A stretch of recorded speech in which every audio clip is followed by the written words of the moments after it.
What's going on, YouTube? So let's do a specs video on the 2016 Ninja 1000 ABS, also known as the Z1000 SX.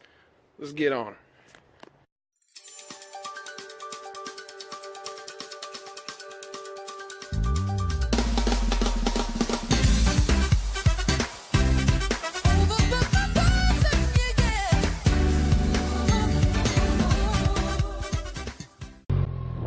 What's going on, everybody?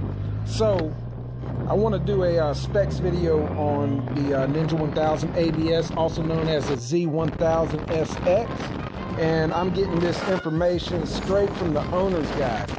But before I begin, I'd like to say this is an awesome bike. I really enjoy owning it.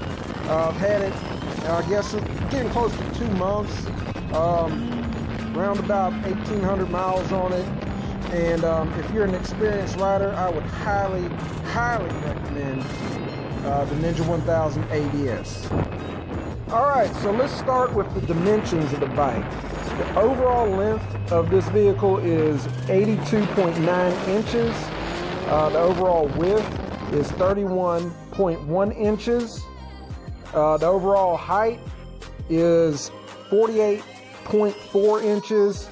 Wheelbase of 56.9 inches and a road clearance of 5.3 inches. So you won't be doing any off-roading on this bike, I can tell you that.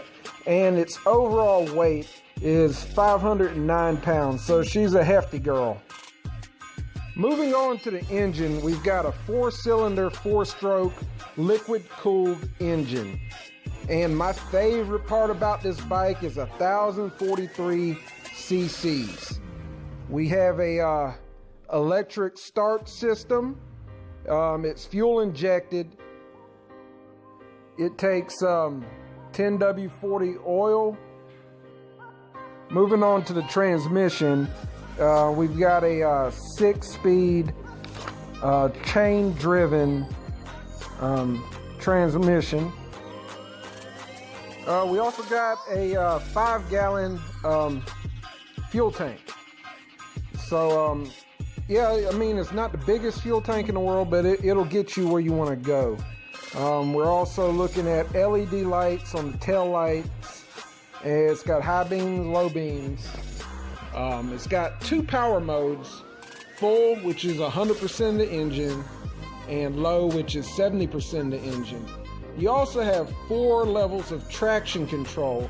Now, it's 4 levels if you count 0 or no traction control, going up to 1, 2, and 3.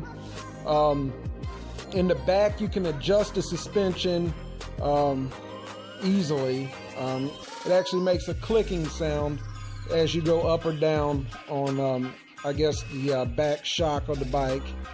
It also has a windscreen with 3 different levels that you can place the windscreen on. Moving on to the display screen, you've got turn signals, traction control, high beam. It's got a neutral light. We got a speedometer, a tachometer, and it also tells you when you're redlining the bike. There's also a clock, coolant temperature, power mode, traction control, which you can see on the screen, odometer, trip settings, cruising range, average mileage. It's also got a, I guess, eco mode. I guess you can tell if you're riding in a fuel efficient manner. It's got a fuel gauge. And that's about it. Now I guess I'll go into my experience with it. Like I said, I've got about 1,800 miles on it, and this is my first leader bike. And I'm coming from an FZ07, so this is a major jump up, I guess, in power for me. It's an awesome bike, very powerful, torquey, yes. Not quite, the engine braking isn't as abrupt as an FZ07, but it's really got a very good amount of engine braking. like right now, I'm coming up to this stop, and I'm really not using my brake. I'm just engine braking. But yeah, I really like it. I think this bike gives you the best of all worlds, really. It has touring ability, but it's really a sports bike. I've never ridden a super sport, but I can't imagine anybody wanting more bike, at least for road usage, than something like this. A tremendous amount of power. Comfortable. The seat is very comfortable. I haven't had a pillion on the back, but I'd imagine with the size of this bike, that wouldn't be an issue either. The mirrors are pretty good. They're really adjustable. You can about put them anywhere you want to put them, so that's a positive. In the front, you've got one light on, one light off. As y'all know, the light that comes on is the high beam, so don't go buy the bike and think one of the lights is out, because it's not. It also has a space to put panniers on the side, but they do cost about $1,000, so just keep that in mind if you're thinking about doing that, because that will be an extra cost that doesn't come with the bike.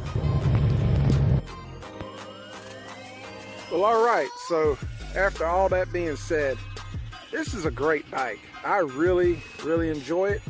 Oh man, I'm really excited about the summer, the spring, you know, taking some long trips with this all throughout the Carolinas. That's my plan. Going to moto meets, meetups, just about anything you can do on a bike that this bike can do, I'm down to do it. If you're considering getting this bike, a few things. Make sure you have some experience. Don't make this your first bike. Too powerful, way too powerful for a first bike, and it's kind of heavy. But besides that, if you have riding experience, I would definitely recommend the Ninja 1000 ABS. The newer models, I guess 17 and 18, they have the gear indicator and an LCD screen, display screen, which is, you know, it kind of makes it a better bike.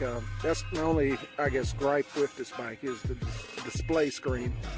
But anyway, guys, thank you so much for watching. Like, comment, subscribe. I'm going to catch you guys on the next one.